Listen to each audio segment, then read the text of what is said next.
Okay, next question. For every positive integer n, prove that 7 raised to n minus 3 raised to n is divisible by 4. ഇത് വേറൊരു different type problem ആണ് കേട്ടോ. അങ്ങനത്തെ രണ്ട് type problems ആണ് ഈ ചാപ്റ്ററിലുള്ളത്. നേരത്തെ പറഞ്ഞ പോലെ നാച്ചുറൽ നമ്പേഴ്സ് ഇൻക്ലൂഡഡ് ആയിട്ടുള്ള എക്സെട്ര വരുന്ന സ്റ്റേറ്റ്മെന്റ്സ്, ഇത് ഡിവിസിബിൾ ആയിട്ടുള്ള സ്റ്റേറ്റ്മെന്റ്സ് എങ്ങനത്തെയാണെന്ന് നമുക്ക് നോക്കാം. ആദ്യം തന്നിരിക്കുന്ന സ്റ്റെപ്പുകളൊക്കെ അതേപോലെ തന്നെ. 7 p of n എന്ന് നമ്മൾ നെയിം ചെയ്യുന്നു. 7 raised to n minus 3 raised to n is divisible by 4. ഇനി p of 1 എന്ന് പറയുന്നത് എന്താ? n-ന് പകരം 1 കൊടുത്തു. 7 raised to 1 minus 3 raised to 1 എന്ന് പറയുന്നത് 4 ആണ്. So that is divisible by 4 തന്നെയാണ്. ഡിവിസിബിൾ ബൈ 4 എന്നാണ് നമുക്ക് ഇതിൽ കിട്ടേണ്ടത് കേട്ടോ. അപ്പോൾ that implies p of 1 is true. Assume that p of k is true. p of k എന്ന് പറയുന്നത് 7 raised to k minus 3 raised to k is divisible by 4 എന്ന് വരുന്നു. ഇനി അടുത്ത സ്റ്റെപ്പിൽ നമ്മൾ ചെയ്യുന്നത് എന്താന്ന് വെച്ച് കഴിഞ്ഞ് കഴിഞ്ഞാൽ ഈ 7 raised to k minus 3 raised to k എന്ന് പറയുന്നതിനെ നമ്മൾ ഡിവിസിബിൾ ബൈ 4 ആണല്ലോ. അപ്പോൾ 4d എന്ന് എഴുതുന്നു. ചിലതിൽ 4k എന്ന് എഴുതുന്നു, ചിലതിൽ 4n എന്ന് എഴുതുന്നു. എന്താണ് ഈ 4d എന്ന് പറയുന്നത്? d ഒരു നാച്ചുറൽ നമ്പർ ആയിട്ട് കൺസിഡർ ചെയ്യണം. അപ്പോൾ 4ന്റെ മൾട്ടിപ്പിൾസ് ആണ് ഡിവിസിബിൾ ബൈ 4 എന്ന് പറഞ്ഞു കഴിഞ്ഞാൽ 4ന്റെ മൾട്ടിപ്പിൾസ് എന്നാണല്ലോ അർത്ഥം. അപ്പോൾ 4d എന്ന് എഴുതുന്നു. ഇനി next p of k plus 1. Next p of k plus 1 എന്ന് വരുമ്പോൾ p of k plus 1 എഴുതാൻ പോവാണ് കേട്ടോ നമ്മൾ.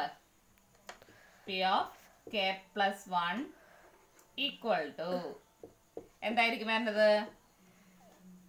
7 raised to k plus 1 minus 3 raised to k plus 1 വരുന്നു. ഇനി അടുത്ത സ്റ്റെപ്പിൽ എന്ത് ചെയ്യണം? ഇതിനെയൊന്നും നമ്മൾ സ്പ്ലിറ്റ് ചെയ്യുവാണ് കേട്ടോ. 7 raised to k into 7 raised to 1 minus 3 raised to k into 3 raised to 1 എന്ന് വരുന്നു. നെക്സ്റ്റ് നമ്മൾ പറയുന്നത് എന്താന്ന് വെച്ച് കഴിഞ്ഞ് കഴിഞ്ഞാൽ ഇതിനെ നമ്മൾ ഒന്ന് അറേഞ്ച് ചെയ്ത് എഴുതാൻ പോവാണ്. എങ്ങനെ അറേഞ്ച് ചെയ്ത് എഴുതുന്നു നോക്കാം. അതായത് ഇതിൽ p of k വരുത്തണം. അപ്പൊ നമുക്ക് വേണ്ടത് എന്താന്ന് വെച്ച് കഴിഞ്ഞ് കഴിഞ്ഞാൽ ഓക്കെ എന്തായിരിക്കും? ഇതിൽ നമ്മൾ ഈ p of k plus 1 എന്ന് പറയുന്നത് p of kയും തമ്മിലൊന്ന് കമ്പയർ ചെയ്യുക. ആദ്യത്തെ ടേം മാത്രം ഒന്ന് കമ്പയർ ചെയ്യാണ്. ആദ്യത്തെ ടേം മാത്രം. അപ്പൊ ഇതിൽ എന്താ എക്സ്ട്രാ വരുന്നത്? 7 അല്ലേ? അപ്പൊ ആ 7-നെ ഒന്ന് നമ്മൾ പുറത്തേക്ക് എടുക്കുന്നു. ബാക്കി ഈ ടൈമിൽ എന്തുണ്ട്? 7 raised to k ഉണ്ട്. ഇനി ഇതിലേക്ക് നോക്കിയേ. ഇനി ഇത് ആവാനായിട്ട് എന്തും കൂടി വേണം നമുക്ക്? മൈനസ് 3 raised to k വേണം. മൈനസ് 3 raised to k മാത്രം മതിയല്ലോ. അപ്പൊ മൈനസ് ചെയ്യുമ്പോൾ ഒപ്പം തന്നെ പ്ലസും ചെയ്യുക. Plus 3 raised to k. Clear ആയ? എന്നിട്ടാണ് ഈ ഫസ്റ്റ് ടൈം മാത്രമാണ് കേട്ടോ നമ്മൾ ചെയ്തത്. എന്താണ്? ഇത് തമ്മിൽ കമ്പയർ ചെയ്യുമ്പോൾ 7 എന്ന് പറയുന്നത് എക്സ്ട്രാ ഉണ്ട്. ആ 7-നെ പുറത്തേക്ക് നിർത്തി. എന്നിട്ട് ഇത് അങ്ങനെ ഇവിടെ വരുത്താൻ വേണ്ടി 7 raised to k minus 3 raised to k വേണം. മൈനസ് ചെയ്യുമ്പോൾ വെറുതെ ഒന്ന് മൈനസ് ചെയ്യാൻ പാടില്ല. മൈനസ് ചെയ്യുമ്പോൾ ഒപ്പം തന്നെ പ്ലസ് ചെയ്തു. ഇനി ലാസ്റ്റുള്ള ഈ ടൈം അതേപോലെ തന്നെ എടുത്ത് എഴുതി. 3 raised to k into 3 raised to 1. ഇനി 7 raised to k minus 3 raised to k എന്ന് പറയുന്നത് എന്തിട്ടാണ് നമ്മളിവിടെ എഴുതി വെച്ചേക്കണേ? 4d എന്ന് ഇവിടെ എഴുതി വെച്ചിട്ടില്ലേ? അപ്പൊ ഇതിന് പകരം 4d എന്ന് എഴുതി കൂടെ? 7 ഇൻറ്റു 4d പ്ലസ് ഇനി 3 raised to k ഇല്ലേ? അപ്പൊ ഈ 7-നെ ഇതുകൊണ്ട് മൾട്ടിപ്ലൈ ചെയ്യണ്ടേ? 7 ഇൻറ്റു 3 raised to k. ഇതിന് 7 ഇൻറ്റു ഈ 7ഉം 3ഉം കൂടി ഒന്ന് മൾട്ടിപ്ലൈ ചെയ്യാനൊന്നും പറ്റില്ല കേട്ടാ. Minus 3 raised to k into 3 raised to 1 എന്ന് പറയുന്നത്. അപ്പൊ 7 ഇൻറ്റു 4d എങ്ങനെ തന്നെ എഴുതട്ടെ? 4d plus 7 3 raised to k minus 3 raised to k എത്രയാ? 7 ആപ്പിൾ മൈനസ് 3 ആപ്പിൾ എന്ന് പറയുന്നത് പോലെ 7 3 raised to k minus 3 raised to k എന്ന് പറയുന്നത് 4 3 raised to k. 4 3 raised to k. 4 into 3 raised to k. രണ്ടിലും കോമൺ ആയിട്ട് 4 ഉണ്ടല്ലോ. അപ്പോൾ 4-നെ പുറത്തേക്ക് എടുക്കാമല്ലോ. നമുക്ക് അതാണ് ആവശ്യം. ഡിവിസിബിൾ ബൈ 4 എന്ന് പറയുമ്പോൾ നമുക്ക് 4-നെ കോമൺ ആയിട്ട് പുറത്തേക്ക് എടുക്കാൻ പറ്റണം അല്ലേ? ഈസ് ഡിവിസിബിൾ ബൈ 4 എന്ന് കിട്ടുന്നു. ഡിവിസിബിൾ ബൈ 4 എന്ന് അല്ലെങ്കിൽ ഡിവിസിബിൾ ബൈ ഏത് നമ്പറാണ് അതിനെ നമുക്ക് കോമൺ ആയിട്ട് പുറത്തേക്ക് എടുക്കാൻ പറ്റണം. അതിൽ നിന്ന് എന്ത് മനസ്സിലായി നമുക്ക്? p of k plus 1 is true ആണെന്ന് കിട്ടി. ക്ലിയർ ആയോ? ഇതിലെ എല്ലാ പ്രോബ്ലത്തിലും നമുക്ക് വരാറുള്ളത് എന്ത് തന്നെയാണ്? ട്രൂ ആയിട്ടുള്ളത് തന്നെയാണ്. റയർ ആയിട്ടുള്ള കേസിൽ മാത്രമാണ് നമുക്ക് ട്രൂ അല്ലാത്തത് കിട്ടുള്ളൂ. ട്രൂ അല്ലാത്തത് കിട്ടണമെങ്കിൽ 1 വരുമ്പോൾ തന്നെ അവിടെ വെച്ച് നമുക്ക് നോട്ട് ട്രൂ എന്ന് പറഞ്ഞ് കിട്ടും. ഓക്കെ, ക്ലിയർ ആയില്ലേ? ഇത് എങ്ങനെയാണെന്ന് റിപ്പീറ്റ് ചെയ്ത് പ്രോബ്ലം കണ്ടാലേ നമുക്ക് ഈ സ്റ്റെപ്പുകളൊക്കെ ക്ലിയർ ആവുള്ളൂ. ഓക്കെ, നെക്സ്റ്റ് ക്വസ്റ്റ്യൻ നമുക്ക് സ്റ്റാർട്ട് ചെയ്യാം. 41 raised to n minus 14 raised to n is multiple of 27. True that എന്നൊക്കെ ഉണ്ട്. ഞാനിപ്പോൾ സ്റ്റേറ്റ്മെന്റ് മാത്രമേ എഴുതണുള്ളൂ കേട്ടോ. തന്നിരിക്കുന്ന സ്റ്റേറ്റ്മെന്റിന് ഫസ്റ്റ് എന്ത് ചെയ്യുന്നു?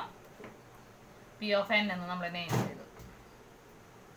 പി ഓഫ് 1 എങ്ങനെയാണ്? എന്നിന് പകരം 1 ഇട്ട് കൊടുത്തു. 41 raised to 1 minus 14 raised to 1 that is 27 ആണ്. അത് മൾട്ടിപ്പിൾ ഓഫ് 27 തന്നെയാണ്. ഇനി ഇവിടെ വെച്ച് നമുക്ക് മൾട്ടിപ്പിൾ അല്ലാന്ന് കിട്ടിയെന്ന് വെച്ചാൽ അവിടെ വെച്ച് ആ പ്രോബ്ലം നമുക്ക് സ്റ്റോപ്പ് ചെയ്യാം. ഓക്കെ, ഇനി assume that P of K is true. P of K എന്ന് പറയുന്നത് ട്രൂ ആണെന്ന് അസ്യൂം ചെയ്യുവാണ്. അപ്പോൾ എന്താണ് വരിക? 41 raised to k minus 14 raised to k is multiple of 27. That is equal to എന്തെന്ന് എഴുതണം? 27d എന്ന് എഴുതണം. ഇനി പി ഓഫ് കെ പ്ലസ് 1 ആണ് നമുക്ക് വേണ്ടത്. P of k plus 1 equal to എന്തായിരിക്കും വരിക? 41 raised to k plus 1 minus 14 raised to k plus 1 എന്ന് വരുന്നു. ഇനി അടുത്ത സ്റ്റെപ്പിൽ നമ്മൾ അത് എന്താ ചെയ്യണത്? ഇതിനെ സ്പ്ലിറ്റ് ചെയ്യാണ് ചെയ്യുന്നത്. 41 raised to k into 41 raised to 1 minus 14 raised to k into 14 raised to 1.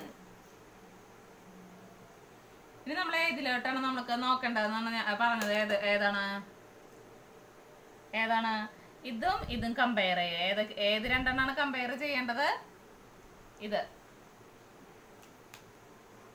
ഇതിലത്തെ ഫസ്റ്റ് ടേമും ഇതിലത്തെ ടേമും കമ്പയർ ചെയ്യുക. എന്താ ഇവിടെ കൂടുതൽ വരുന്നത്?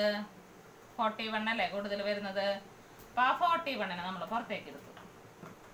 41 into 41 raised to k. ഇനി ഇതിൽ എന്തും കൂടി വേണം? Minus 14 raised to k. Minus ചെയ്യുമ്പോൾ ഒപ്പം തന്നെ എന്ത് ചെയ്യണം? പ്ലസ് 14 raised to k എന്നും കൂടി ചെയ്യുന്നു. ബ്രാക്കറ്റ് ക്ലോസ് ചെയ്യുന്നു. ഇവിടെ വരെ ക്ലിയർ ആയ? ഇതിപ്പോൾ ഫസ്റ്റ് ടൈം എഴുതിയിട്ടുള്ളൂ കേട്ടോ. Minus 14 raised to k into 14. Okay, next ഇനി എന്തായിരിക്കുന്നു നോക്കുകയാണ് നമ്മൾ. നോക്കിയേ, ഇത്രയും പോർഷൻ എന്ന് പറഞ്ഞു കഴിഞ്ഞാൽ നമ്മുടെ പി ഓഫ് കെ ആണത് അല്ലേ? ഈ പി ഓഫ് കെ അല്ലത്. ഈ പി ഓഫ് കെക്ക് പകരം നമുക്ക് എന്ത് എഴുതാം? 27d എന്ന് എഴുതാലോ. അപ്പം എന്ത് എഴുതാം നമുക്ക്? 41 into 27d plus 14 raised to k minus 14 raised to k into 14.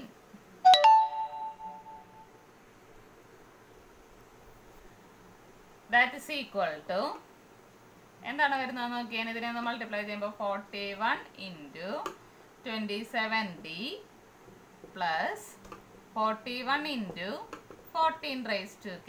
ഈ പോയിന്റ് ഒക്കെ ഇടുന്നത് ഇൻറ്റു ആണ് കേട്ടാ. Minus 14 raised to k into 14. 27 ഉള്ളത് ഒന്നും ചെയ്യാൻ നിൽക്കണ്ട, അത് മൾട്ടിപ്ലൈ ചെയ്യാനൊന്നും നിൽക്കണ്ട. കാരണം 27 നമുക്ക് പുറത്തേക്ക് എടുക്കാനുള്ളതാണ്. ഇവിടെ നോക്കിയാൽ ഇവിടെ രണ്ടെണ്ണത്തിലും 14k ഉണ്ട്. 14k പുറത്തേക്ക് എടുക്കുമ്പോൾ എന്ത് വന്നു? 41 മൈനസ് 14 എന്ന് വന്നു. അത് എത്രയാണ് വരുന്നത്? 41 into 27d plus 14 raised to k into 27. രണ്ടിലും 27 ഇല്ലേ? 27 കോമൺ ആയിട്ട് പുറത്തേക്ക് എടുത്തുമ്പോൾ എന്ത് വരും? 41d plus 14 raised to k. This is multiple of 27 എന്ന് കിട്ടി. ക്ലിയർ ആയോ? നിങ്ങൾക്കിത് പ്രോബ്ലംസ് വരുമ്പോൾ കൺഫ്യൂഷൻ വരുന്നത് എന്തുകൊണ്ടാണെന്ന് അറിയട്ടെ. വീഡിയോ കാണുന്ന പ്രോബ്ലംസ് നിങ്ങൾ റിപ്പീറ്റ് ചെയ്ത് നോക്കണം. എന്നാൽ ചെയ്ത് തനിയെ ആ കോൺസെപ്റ്റ് മനസ്സിലാക്കിയാൽ മാത്രമേ കിട്ടുള്ളൂ കേട്ടോ.